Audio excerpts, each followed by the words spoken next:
Bonjour Christophe André, Bonjour. merci beaucoup d'être venu ici jusqu'à nous dans notre studio d'enregistrement. Donc nous vous recevons en tant que psychiatre spécialiste de la psychologie des émotions et des troubles anxieux et dépressifs. Ce qui nous intéresse aujourd'hui, c'est d'avoir votre regard porté sur le monde du travail et les relations qui s'y jouent.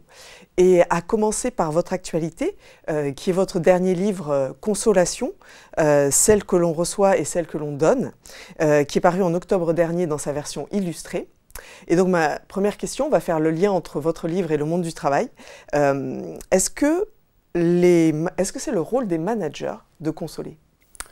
Ah, à première vue, je serais tenté de dire non, car en tout cas, ce n'est pas leur rôle dans l'exercice de leur métier de manager, parce que si on regarde ce qu'est la définition de la consolation, c'est un acte privé, finalement, un acte intime, par lequel on s'efforce de faire du bien à quelqu'un qui est dans la peine, dans l'adversité, quand on ne peut pas changer sa situation.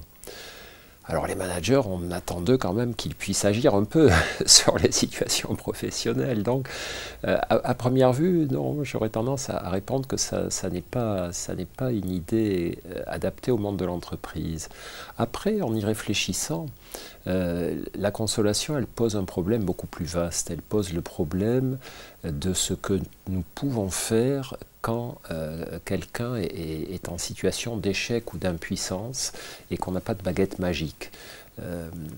Puisque vous savez, l'essence de la consolation, par exemple, si je console un ami endeuillé, je ne peux pas ressusciter la personne disparue, mais je ne veux pas le laisser seul dans sa peine. Si je console une amie divorcée, je ne peux pas faire revenir le conjoint, mais je comprends bien que je suis là pour la soutenir, lui donner envie de tenir bon, de continuer de croire en la vie et toutes ces choses-là. Et je pense que malheureusement, il existe aussi dans l'entreprise des situations face auxquelles, au moins dans l'immédiat, au moins sur le moment, il n'y a rien à faire, quoi. Je sais pas, alors je ne suis pas un expert, je suis désolé, je vais peut-être dire des bêtises, mais on a perdu un marché alors qu'on s'était beaucoup investi, ou il y a eu un conflit qui semble irréparable sur le moment, voilà. Et donc, qu'est-ce qu'on fait dans ces cas-là pour la personne qui est affectée par cette situation face à laquelle elle se sent impuissante ? Donc peut-être qu'il y a un espace pour la consolation dans le management et puis dans l'entreprise en général, hein, pas seulement des managers pour leurs collaborateurs, mais ça peut aussi se faire entre collaborateurs, bien sûr. Et j'ai souvent constaté dans le milieu de l'entreprise, même si je n'ai jamais travaillé dans des vraies entreprises, à part l'hôpital, qui est un monde très, très particulier, qu'un élément central qui faisait le bonheur des gens à aller au travail, finalement, c'était ce qu'on appelle, d'un terme trivial, la bonne ambiance de travail. C'est de me sentir en sécurité avec mes collègues, me sentir en sécurité avec mon encadrement. Ça ne veut pas dire qu'on va tout me passer, mais ça veut dire que si je suis dans le pétrin, si je suis en échec, si j'ai du mal, si ça ne va pas, je peux compter sur les autres. Je peux compter sur leur aide concrète pour m'aider à affronter les problèmes, mais je peux aussi compter sur leur réconfort.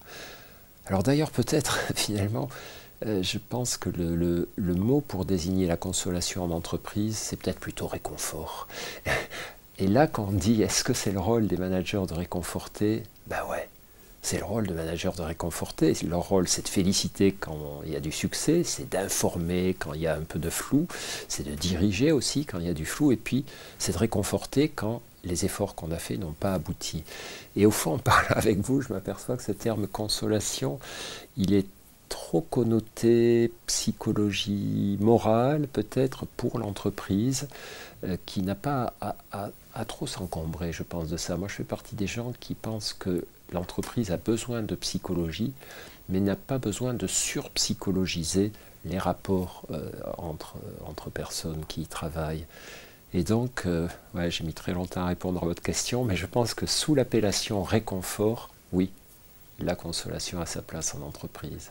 Du coup, qu'est-ce que vous appelez surpsychologiser ? Surpsychologiser, alors je devrais peut-être pas dire ça, je suis psychiatre, je devrais me réjouir chaque fois qu'on fait appel à des concepts de psychologie, mais pour faire simple, il me semble qu'on est passé d'une période, d'un âge où on ne tenait pas assez en compte la souffrance psychologique, les difficultés psychologiques, à un âge où on en tient presque trop compte, ou en tout cas on le met trop en avant. Un petit exemple, moi dans les informations par exemple, chaque fois qu'il y a un événement un peu traumatisant pour des gens dans une école, etc., la première information c'est on a envoyé une cellule médico-psychologique, fait comme si c'était le truc le plus urgent. Alors qu'on a des études montrant que dans un premier temps, il ne faut pas emmerder les gens avec ça. Nous, on avait conduit, il y a très très longtemps, on était les premières équipes françaises à avoir conduit des études sur l'assistance psychologique aux chauffeurs de bus agressés. C'était dans les années 90, donc c'était au siècle dernier. Et on voulait voir si, quand un chauffeur d'autobus de la RATP en région parisienne avait été victime d'agression, lui proposer tout de suite une assistance psychologique pouvait être une aide et une prévention des séquelles psychotraumatiques, parce que parfois c'était des agressions un peu dures à digérer. Et on s'était aperçu que non, qu'il ne fallait pas le proposer systématiquement, qu'il fallait être flexible, que chez certains c'était important et nécessaire, et que chez d'autres c'était presque contre-productif, qu'on pouvait finalement donner trop d'importance à quelque chose qui se serait cicatrisé tout seul. Donc ça c'est un exemple. Et puis après, oui, fréquemment, moi j'ai le sentiment que parfois il y a des conflits entre certaines personnes ou des gens qui n'arrivent pas à accomplir des choses qu'on attend d'eux, et qu'au lieu d'aller chercher systématiquement du côté de la psychologie, on devrait chercher du côté de la clarté, de la définition des tâches, du côté du feedback qu'on a donné ou qu'on n'a pas donné, du côté de choses qui n'appartiennent pas à la psychologie au sens large, mais plutôt au management, sauf à dire que le management n'est que de la psychologie, ce que je ne crois pas. Un autre exemple, vous savez, alors je sors un peu du champ de l'entreprise, mais peut-être ça me permet d'être plus clair, c'est les problèmes avec les enfants. On a de plus en plus d'enfants que les parents amènent chez les pédopsies. Des problèmes de discipline, d'addiction aux écrans, de négligence, ils n'ont pas envie de travailler à l'école, enfin bref, des problèmes de gamins, quoi. Il y en a toujours eu, mais qui prennent des proportions terribles. Et beaucoup de mes collègues pédopsies me disent, mais au fond, ces parents nous amènent leurs enfants persuadés que leurs gamins ont des problèmes psychologiques. Ils n'ont pas de problèmes psychologiques, ces enfants. Ils ont des problèmes éducatifs. J'explique aux parents que il y a de la psychologie partout, mais c'est pas plus là que simplement, c'est que vous devez revoir votre façon d'éduquer vos enfants. Vous devez apprendre à dire non. Vous ne devez pas avoir peur de frustrer vos enfants. Vous devez être vous-même cohérent. Vous devez être vous-même un bon modèle avec les écrans. Si vous voulez que vos enfants soient moins sur leurs écrans, il faut leur montrer qu'est-ce que c'est que vivre moins sur ces écrans.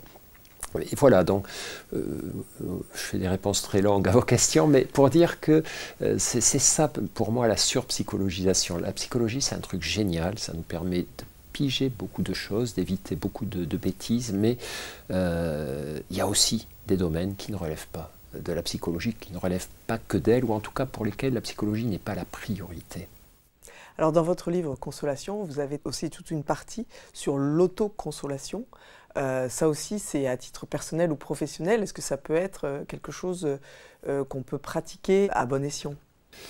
Oui, ces notions d'autoconsolation, elles m'ont beaucoup intéressé en écrivant ce livre, puisqu'a priori, la plus belle, la plus forte, la plus importante des consolations, ou des réconforts, c'est celle que je reçois d'autrui. Quand je suis en détresse, que quelqu'un ou que plusieurs personnes viennent vers moi, me consacrent du temps, de la bienveillance, soient prêtes à m'aider, rien ne remplace ça. Vraiment, c'est extrêmement précieux.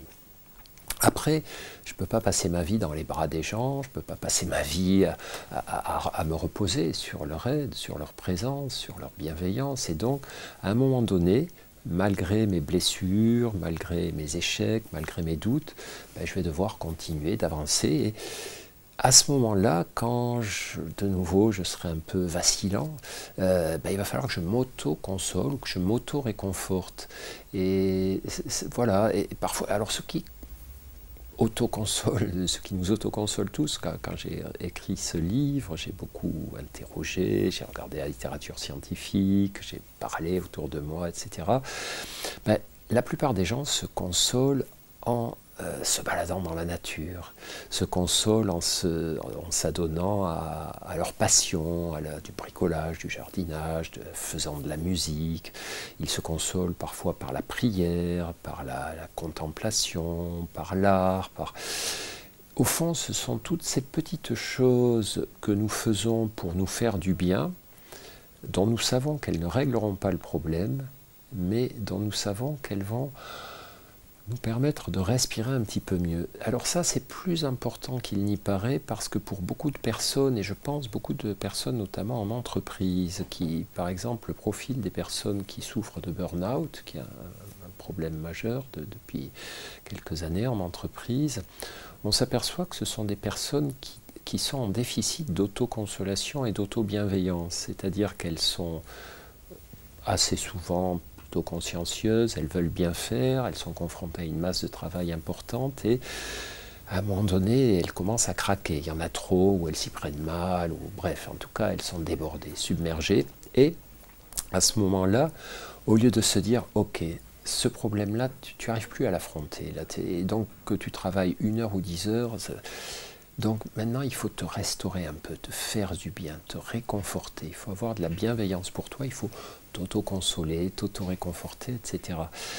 Et moi, avec les patients dont j'ai eu à m'occuper qui souffraient de burn-out, ce qui m'a toujours frappé, c'est ce petit moment où on s'aperçoit que lorsqu'ils auraient des instants où ils pourraient en profiter pour se reposer ou pour récupérer, ils remplissent, s'auto-consoler, se faire du bien, ils remplissent ces moments par du travail, qu'ils estiment être du travail en retard. Le soir, ils font leurs mails, qu'ils estiment être des mails en retard, au lieu de se dire « ça fait chier tous ces mails, j'en peux plus, je ne vais pas répondre, et puis on verra bien ». Enfin, je choisis ceux auxquels il est vital de répondre, et tous les autres... Voilà. Voilà. Au lieu de se reposer le week-end, ils font leur dossier en retard, etc., etc. Alors, ça nous arrive à tous de devoir faire ça, des coups de feu au boulot. C'est pas ça qui crée le burn-out. C'est quand c'est un système continu et que j'ai intériorisé et dans lequel j'oublie de me faire du bien finalement, de prendre soin de moi, de prendre soin de la machine et du coup je la pousse dans le ravin, quoi. Je la pousse à la surchauffe et à l'explosion.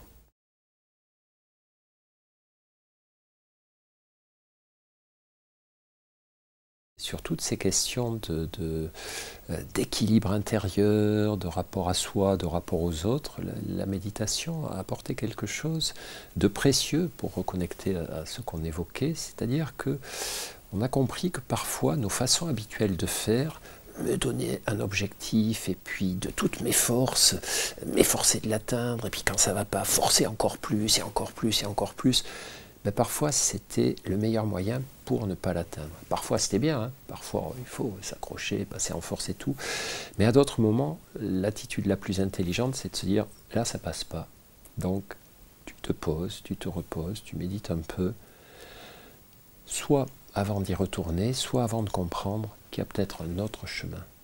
Il y a un adage dans le zen qui est très beau, qui dit, la méditation zen, qui dit celui qui a atteint son but a manqué tout le reste.